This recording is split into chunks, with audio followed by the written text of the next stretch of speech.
उदाहरणार्थ आजकाल किंवा 100% लोकांना म्हणजे विचार केला. तुम्हाला असं म्हणायचं आहे की लाईफ इन्शुरन्स हा एक पार्ट वेगळा आहे आणि टर्म इन्शुरन्स हा पार्ट वेगळा आहे. राईट.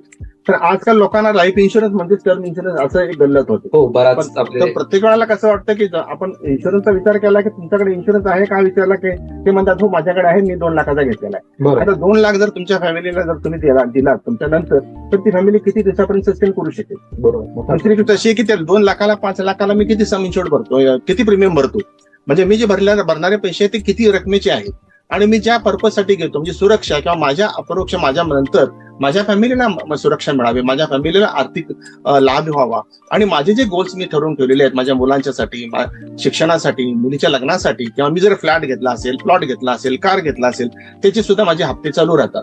आणि ज्या वेळेला एखाद्याचा अपघाती मृत्यू होतो त्यावेळेला असं होतं की हा छोटासा इन्शुरन्स त्यांच्या फॅमिलीला उपयोगाला येत नाही आणि त्या फॅमिलीला मग शेवटी त्या फ्लॅटमधनं बाहेर तो फ्लॅट सोडून आपल्या घरी किंवा गावी जावं लागतं, कारण कमवता मनुष्य कोणी नसतो. दुसरी गोष्ट मुलांनाही आपलं शिक्षण अर्धवट सोडावं लागतं आणि त्यांनाही काम करावं लागतं. दुसरी गोष्ट मुलीचं जे स्वप्न असतं ते पण पूर्ण होऊ शकत नाही. म्हणून प्रत्येकाला असं वाटतं की मी जो इन्शुरन्स घेतो ते फक्त माझी सुरक्षा आहे. मित्रांनो, इन्शुरन्सच्या मागचा कन्सेप्टच फार मोठा आहे, तो फार ज्याला म्हणतो की त्याच्या मागे फार गोष्टी लपलेल्या आहेत. इन्शुरन्स घेतल्यामुळे कोणते कोणते फायदे होतात पहिल्यांदा तर आपण बघायचा प्रयत्न केला. समजा तुम्ही घ्या न घ्या, पण ज्ञान घेण्यामध्ये काय अडचण आहे. बरोबर. इन्शुरन्स हा विषय तुमच्यासमोर आला की आपण लगेच तो कॉल कट तरी करतो. आजच्या तारखेला जसं कोविड येऊन गेला तर बरेच आपले जनजागृती आहे, त्याच्यामुळे त्यांना हा तर थोडा इम्पॉर्टन्स कळतो की आपल्याला इन्शुरन्स हा घेतला पाहिजे.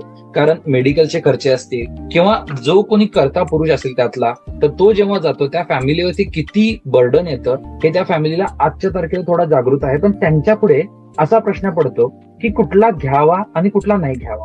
कारण ह्याच्यामध्ये बरेच धोके आहेत. काही लोक वेगवेगळ्या पद्धतीने त्याला सेल्स करतात आणि वेगळे प्रोडक्ट देतात. पण आपल्या ह्या पॉडकास्ट मधून त्यांना हे क्लिअर झालं पाहिजे की आपल्याला नक्की जेव्हा आपण चूज करतो तर लाईफ इन्शुरन्स कधी चूज केला पाहिजे आणि टर्म इन्शुरन्स कधी चूज केला पाहिजे. तर ह्याच्या